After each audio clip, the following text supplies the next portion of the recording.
and I'm on a mission to connect with every creative writer in the world. But I need your help. The world is constantly changing, which is why it's our duty, no, it's our responsibility to inspire creativity. My creative writing tips, tricks, and strategies are gonna help you become a better writer, so that way you can beat procrastination. Join me on this journey to unite the creative writing industry. And let's inspire creativity in the world together. What does creative writing mean to you? Welcome to Kauffman Writes, your daily stream for inspiration, motivation, strategy, discussion, advice, and maybe, just maybe, a little bit of procrastination. But don't worry, I won't tell anyone. Welcome to Fan Favorite Fridays, maybe Character Fiction Fridays, Fridays about fun characters as I continue to play around with the right name. And today we're going to have some fun. We're going to deep dive into some of your, maybe my, favorite characters. So let me hop into the stream. Atomic, my friend, welcome to the stream. Welcome, welcome. And I am excited to hop into characters. And by the way, so today's stream, we're going to do our daily, we're going to do our kind of like pseudo workshop. I kind of want to treat this as more of like, let's talk about like who our favorite characters are, right? And then we'll dive in and we'll kind of look into like, why are those characters? Why do they work? Because when we learn from characters that work well, we take tidbits and then we bring them back into our own characters and our own writing. So we'll do that, and then we'll hop into our daily writing sprint. So stick around after, and we'll be able to get some writing done, or you'll be able to see what's going on with my story Last Scarecrow. And by the way, if you're watching on the replay, I got you covered. Once the stream ends, time codes will be added to the video itself, so that way you can hop to the part of the video that brings you the most value. All right, perfecto. So before I hop into the characters, let's see. By the way, I just want to thank all of you. So I didn't create a banner for this, but I wanted to thank you if you went over and voted on my Kaufman's Corner YouTube channel. Let me pull that up. So over on the YouTube channel, on my community post, I put up an opinion piece, an opinion poll. There we go. I put up an opinion poll on what genres interest you. And if you haven't voted yet, make sure you go and vote. But so far, out of, it looks like we're standing at 17 votes so far, everyone's loving fantasy. So that leads me to one of two possible options. Either option A, more writers out there are just interested in learning about fantasy and or talking about the fantasy genre, or option number two, because I'm writing a fantasy story for the past, 4 months, I'm simply attracting more fantasy writers. Either option could be true. So I guess we will continue to see, but clearly there's a greater desire for fantasy over sci-fi and then supernatural so far. So make sure if you haven't voted yet, go and vote and add your voice, because that helps me best understand what are the right genres, what are the right characters and stories that I can actually dive into. I don't want to hop into a superhero story if that doesn't really interest you right now. So that is wonderful feedback. Much, much appreciated. Hey, Mommy Telly, welcome, welcome. Good afternoon, 7 p.m. here. That's right, that puts you over on the East Coast. Welcome, my friend. And let me tell you, today was a doozy. I literally just got back to the studio and I was like, okay, I'm ready to hop right into it. Sometimes, you know, those days where like everything's lined up like back to back to back, and I'm like, perfect timing. Wonderful. So as I think to last weekend's or the last couple of fan favorite Fridays, Character Fiction Fridays, I'm like, I'm going to come up with something, I swear. So what have we touched upon so far? So I'm going to pull that over, and there we go. So I've really revolved Fridays around like character development, character favorites, and like what is it about characters that we love. So we've done, I want to say I did 2 really specific workshops on character development. Definitely go check out the workshops. The link is in the description below if you missed out on them. We had some really good talks about how to develop your character. We went over development, character creation techniques. I went over one of my strategies when I come up with crazy interesting characters, especially for my protagonist. And then last week, we had a very, very fun and excellent discussion around popular characters. And we started deconstructing specific elements around some of the more notable characters. So when we started thinking about some of them, let's see what we had. And by the way, if there's any like character favorites or any characters that come to mind that you want to add to the list, drop them in the comments below. I want to keep adding to the list, and let's come up with a list of really cool characters. They can be modern from the past couple years. They could be from a much different time period. They could be from classic movies, films, TV, stories, you name it. Because just because the format changes doesn't mean that characters do. Characters resonate between all varieties of formats. So when I think about characters that have worked or characters that we've added, so far it looks like we added, let's see, I want to make sure you can see it on your end. Perfect. So we had a Darth Vader, Gandalf, Voldemort, Draco Malfoy, Superman, Spider-Man, Captain Kirk, Spock, Miss Marple, Sherlock Holmes, Dorian Gray, Uhura, Eleven from Stranger Things, Elle from Last of Us, Bellatrix Lestrange, Luna Lovegood, Wonder Woman, Golden Girls, Bridget Jones, and Harley Quinn. So it looks like we got about 3, 6, 9, 10, 11, 12, 13, 14, 15, 16, 17, 18, 19, 20. We got a solid list of 20 popular characters over here.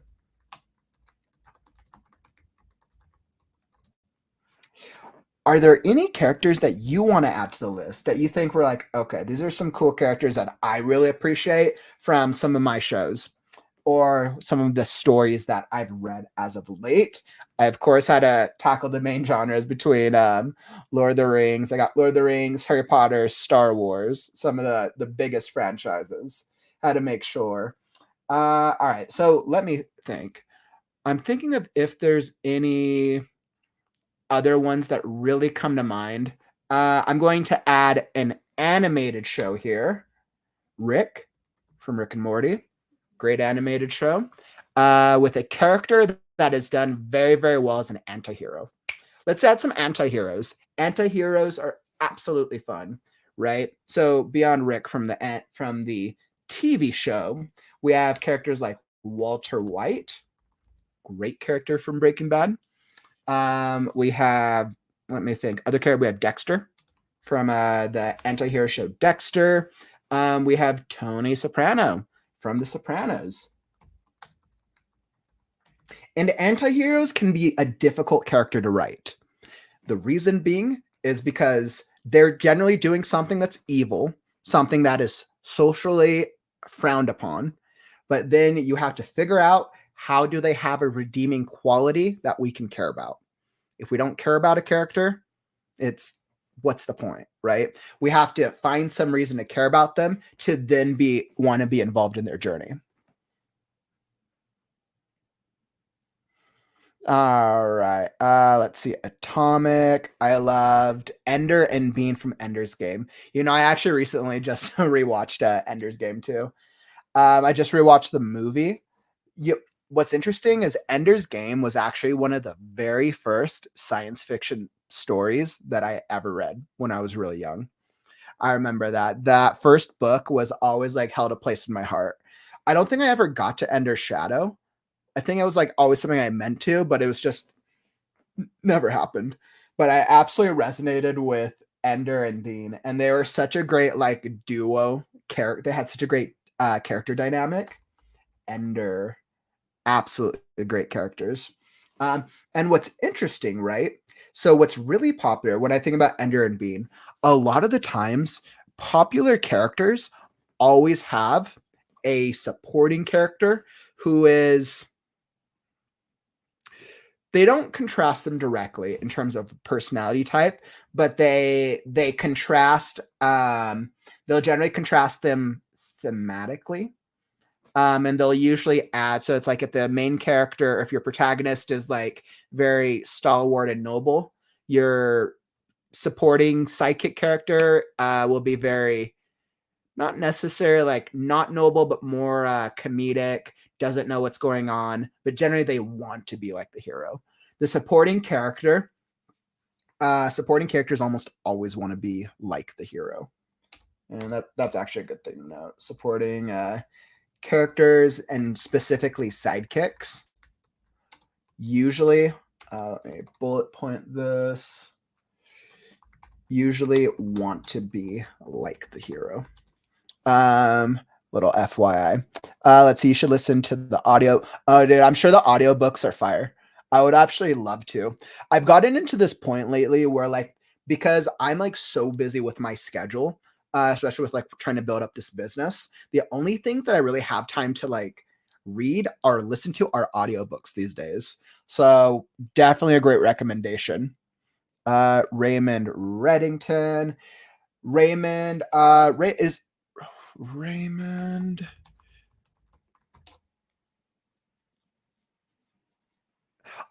I was like, who is Raymond Reddington? You're like, Blacklist. I was like, I remember seeing the show pop up, but I never actually saw it. Is he a really notable character in that story, Mommy Telling?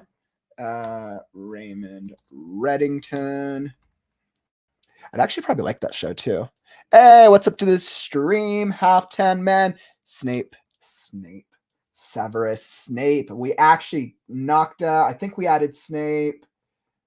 How did we not add Snape? We did Harry Potter and we didn't add Snape. We got Voldemort and Draco Malfoy.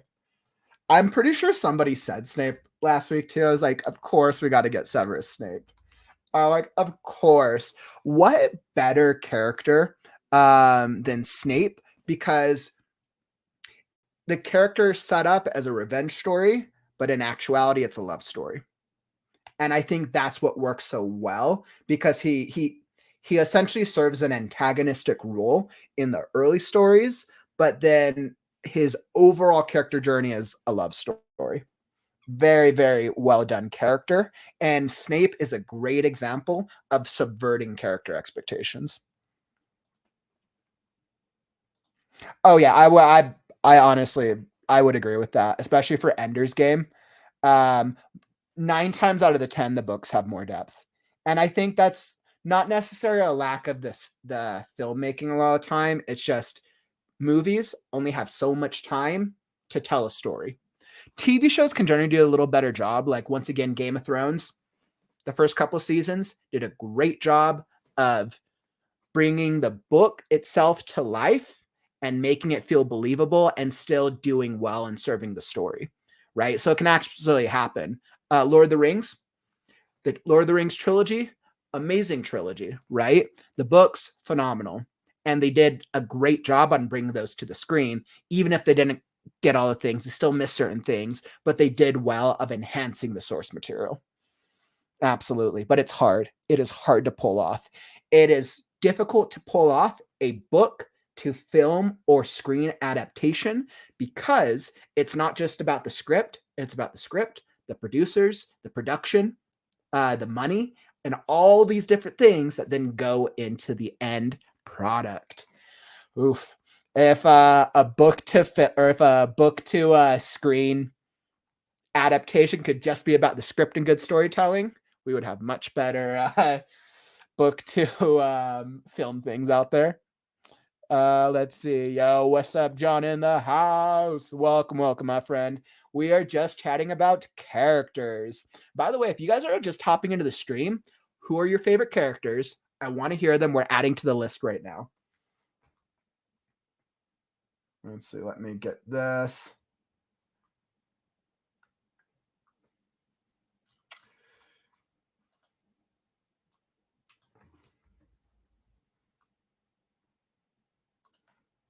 Okay, actually, I know what I'm going to do. I'm going to create a super cool, easy to read list right here.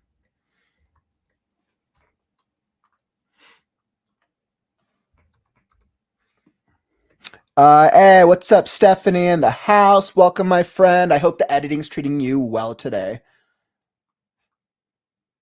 Wow, you're right. The Hound is a great one, but I would actually up you one with the Hound and say Hodor. If we're going Game of Thrones, Hodor, excellent example of a character once again subverting expectations. Love what Hodor was done. It was unfortunate that he's more of a supporting character. I think he actually had opportunities as a character, but 100% agree. The Hound was an interesting character.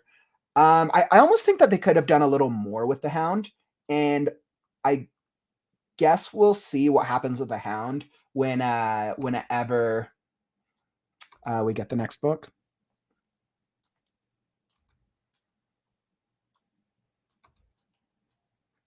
All right, and I think I can get all our characters onto one page. All right, favorite character list.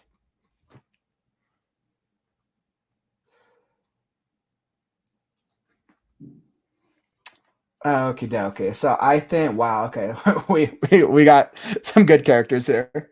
Okay, so wow, okay.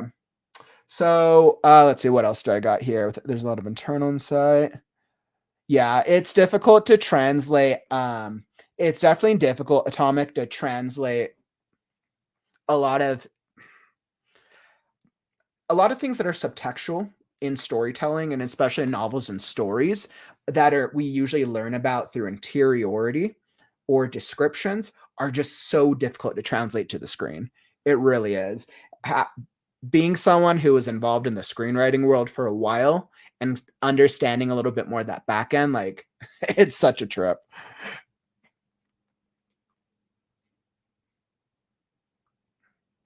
Yeah, I actually agree with that, especially when we're working in the fantasy genre. Like when people think of fantasy, like Tolkien's always held up at such a high esteem because the Lord of the Rings series, the Lord of the Rings trilogies, and just the world was just so detailed and well done. And then it was further exaggerated by the film adaptations, which also did a very good job of serving the story. Right. So when we write a fantasy story that has orcs and elves and all the different types of characters, Tolkien's become the standard for the fantasy genre. Absolutely. But it literally just goes to show, right? You can create a world with characters that has such a high level of detail that if it's well liked enough, it becomes a standard for your genre. And that's something that any of us can achieve. It's difficult, right? It's not something that everybody's going to, but we all have the potential to if we're able to put that much time into servicing a world, the characters, the story, the theme, the culture, and all the things that go into it. 100% agreed. And it's interesting. If somebody like Tolkien was alive today and created the Lord of the Rings, would it still be as successful as it was back then based off the type of competition that he had? Maybe, maybe not. Hard to say. All right, let's see. Commander Data. Where we have some other Star Trek love here. Absolutely. Commander Data. Data is a really interesting character. We don't get to see, I don't get to see, he's cyborg, right? I'm trying to think of, I'm not as familiar with that portion of the Star Trek timeline, but I think Data is cyborg. But we don't get to see as very interesting and well done cyborg characters in this day and age. And I always find the cyborg character extremely fascinating. So when I think about a character, and let me hop over to Android. Mm-hmm. I was like, I don't know why I was thinking cyborg, but I mean cyborg, Android, similar ideas, concepts. Okay, so I'm going to throw this. So when I think about all these characters, what are things we have? What our list of 30 characters, 20 25, 30. Okay, so we got Gandalf, Voldemort, Draco Malfoy, Severus Snape, Superman, Spider-Man, Captain Kirk, Spock, Miss Marple, Sherlock Holmes, Dorian Gray, Uhura, Eleven, Elle, Bellatrix, Luna Lovegood, Wonder Woman, Golden Girls, Bridget Jones, Harley Quinn, Rick, Walter White, Dexter, Tony Soprano, Ender, Raymond Reddington, Commander Data. When we think about so many different types of characters, what are things that great characters have in common? Because this, at the heart, is what we want to take back with us when we think about our favorite characters. What I'm going to put here. What do our favorite characters have in common?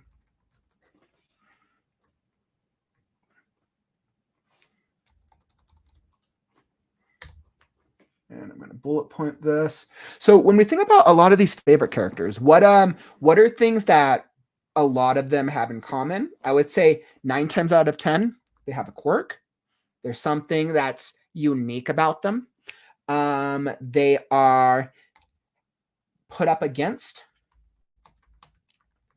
an obstacle that they are literally the perfect fit for. The perfect fit for.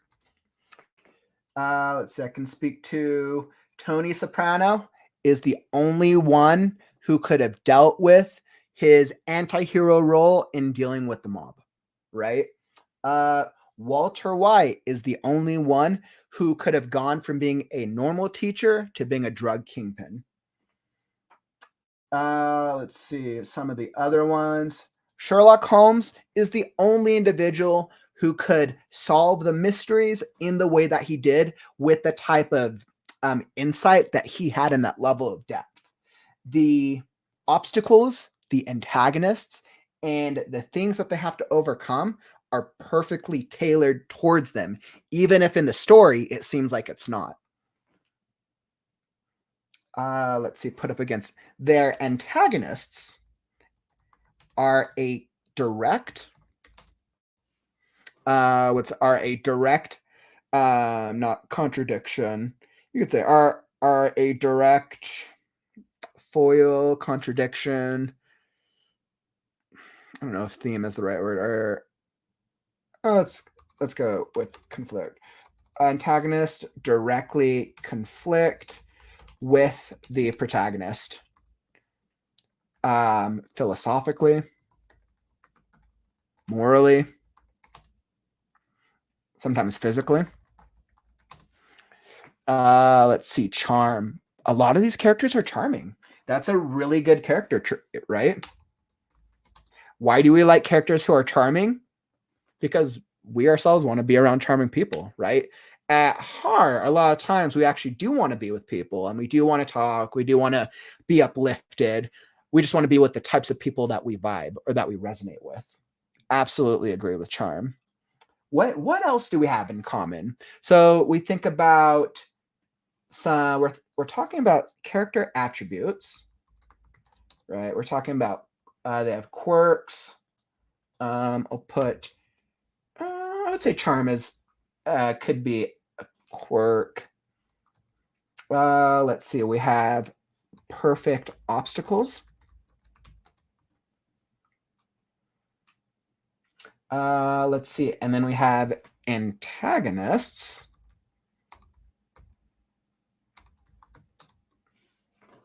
Excellent. So what else do like our favorite characters, what else do they have in common? They are usually supported by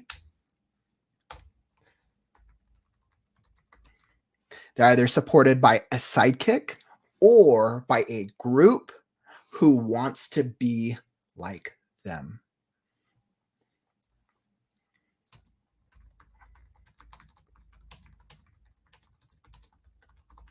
Now, does that mean that they want to be like them, like specifically? No, because usually your protagonist probably has some undesirable traits. Thematically, at a core level, your supporting characters, 9 times out of 10, want to be more like the main hero. Whatever the core, I would say, like attribute philosophy is, because when we're thinking about character development, your supporting characters are also a reflection of whatever your main character's journey is. Just as your antagonist is also a reflection of your character's journey, they're just different types of reflections. Which is why when I'm doing character development, I like to ask myself when I'm coming up with characters, what reflections? So like I think of my main character at heart as a message and a theme. And when I'm thinking about what other characters can populate the story, I ask myself, I ask myself what types of other questions, what types of other themes, what types of struggles would be interesting with this internal struggle. If I have a character who represents love, what are the different types of obstacles that would make a character who represents love interesting? What about love when somebody when we're loved but we're rejected, right? When we love someone but we're rejected, something that we've probably all dealt with. Interesting. Okay, so let me write a supporting character who gets rejected all the time because maybe they're needy, or maybe they're not physically attractive, or any number of other reasons, right? So when we're creating, and actually this is a good point, so I'm going to put antagonists and supporting characters.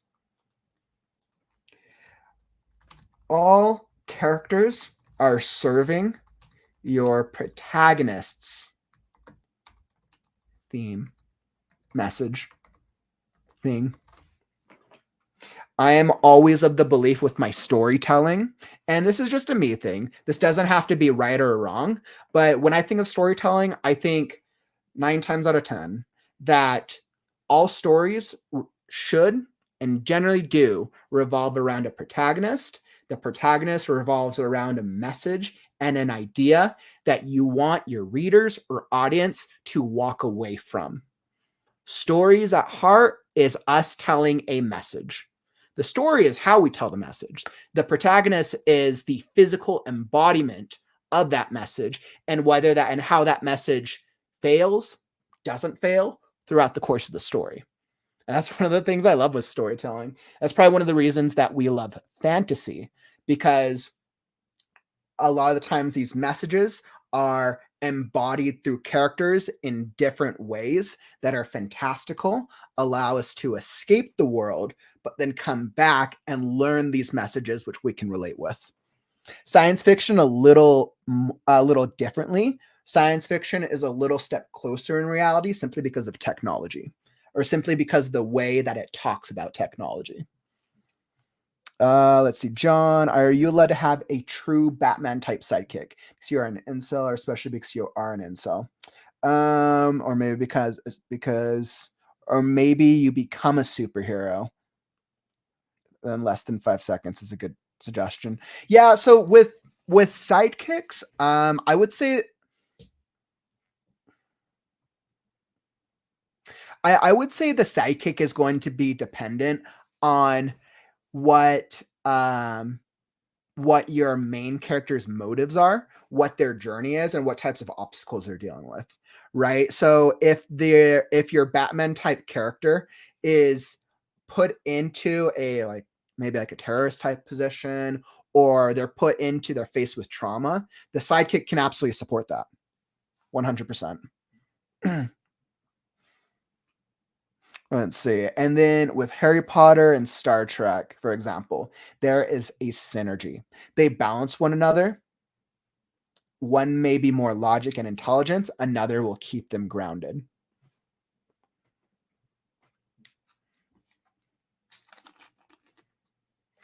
That's absolutely right. So like we think about these core attributes and we think about these personality types that either balance or contradict each other.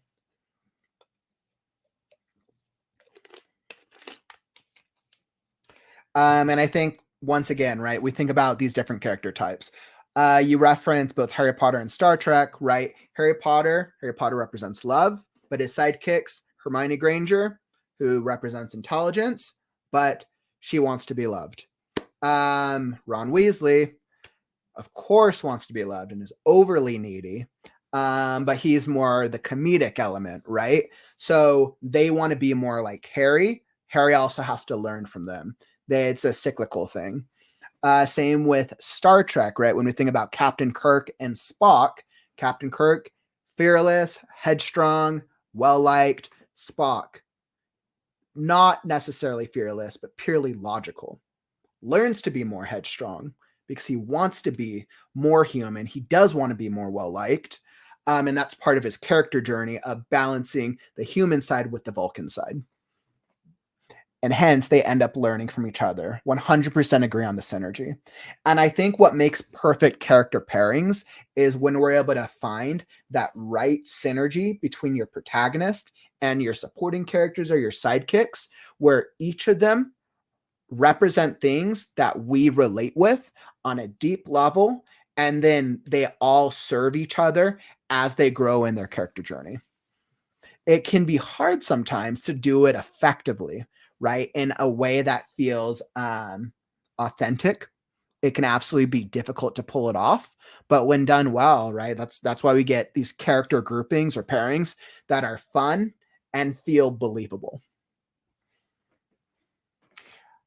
Let's see. What else do our favorite characters have in common? So beyond the attributes, right? Beyond perfect obstacles and antagonists, we could say that they have backgrounds. They generally have tragic backgrounds. 9 times out of 10, your character has a very tragic background. Tragic background. Why? Because a tragic background means something that they have to overcome. Something to overcome.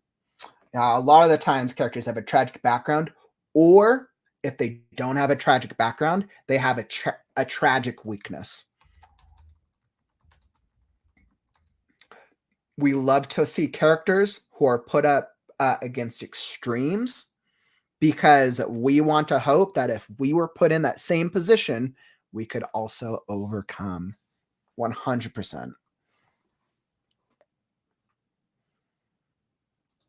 Technically, Spock also deals with suppressed emotions. The Vulcans are logical by practice, not simply by nature.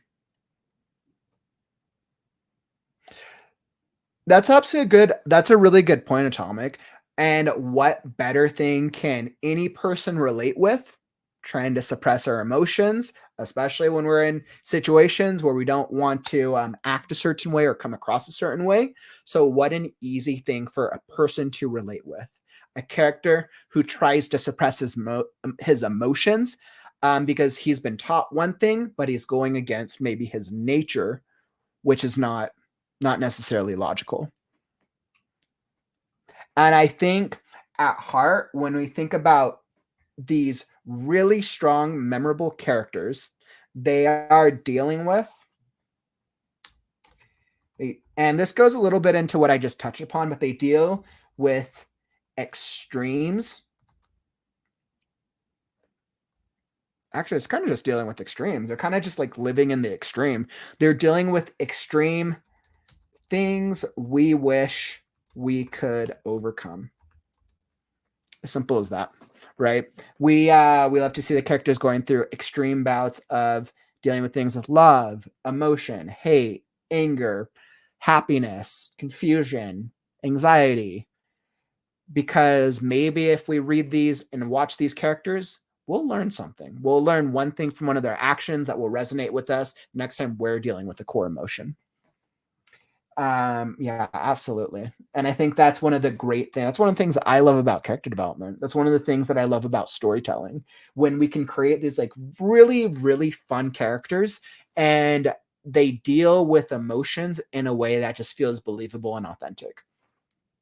And a lot of the time, that's why, now I won't say this is always true, but a lot of the times, a lot of more published authors tend to be a little older or have more experience, because age doesn't necessarily always equal maturity, but maturity can usually be a result of experience. And when we ourselves have experienced what it actually feels like to deal with extreme emotions throughout life, we're better able to translate that.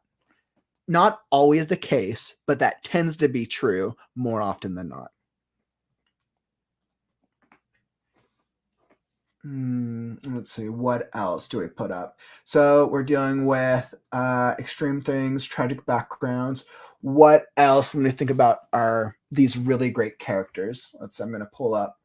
I said they have a quirk and charm. Sometimes they also have like a thing. They might have like a gimmick. Let's see. They might have. I mean, okay. Actually, let's put this under like a tool.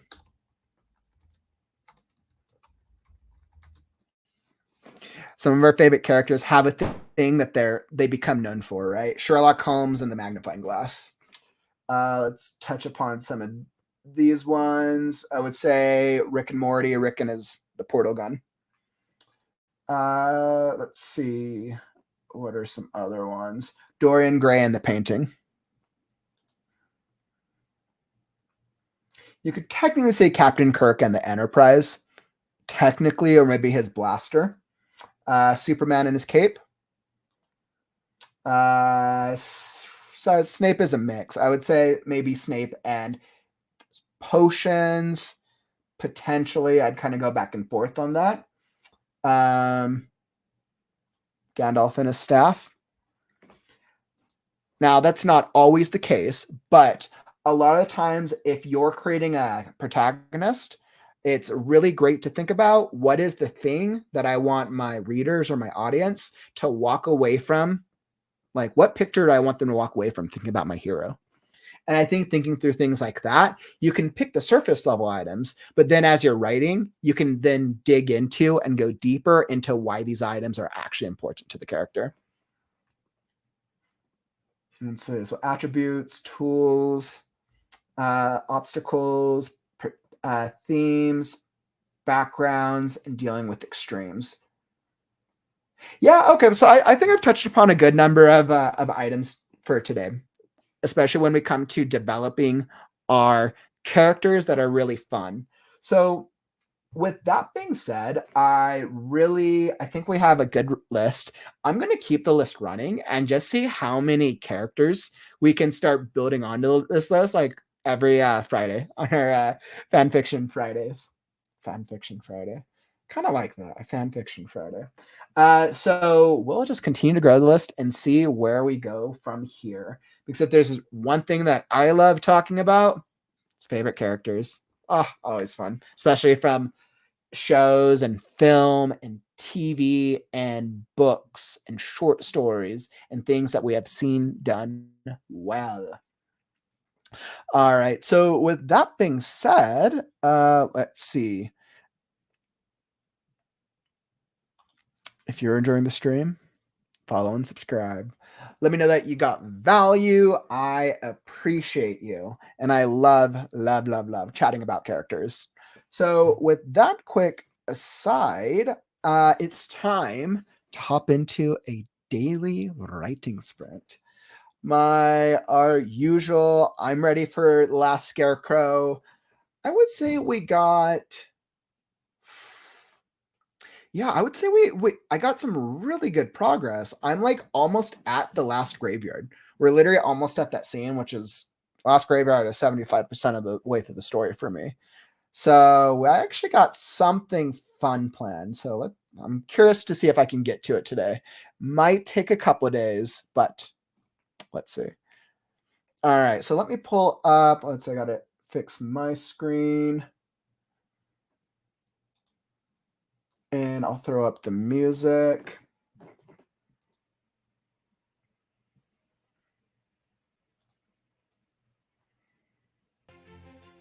Perfect. And feel free to get some writing done with me if you need to get some like brainstorming, writing, editing, or if it's been a long day, I'll write vicariously for the both of us. Okay, so I got that, and now I got to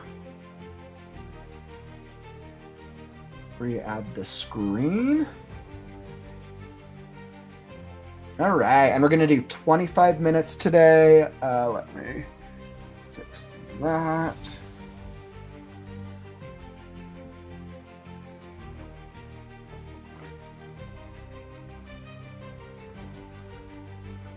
All right, and I think I am all set on my end.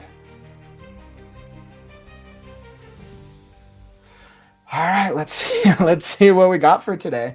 All right, so I got 25 minutes on the clock.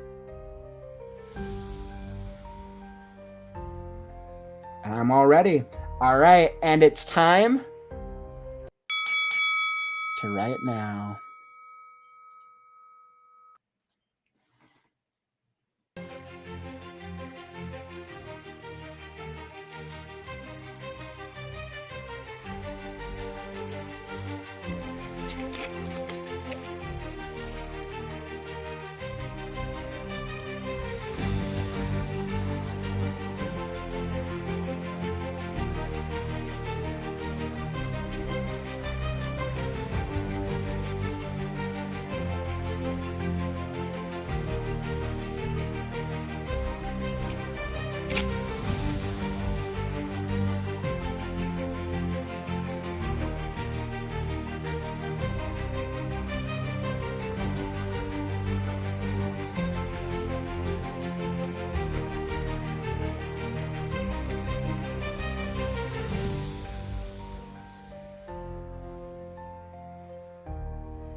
All right, that is a good stopping point. That was a good.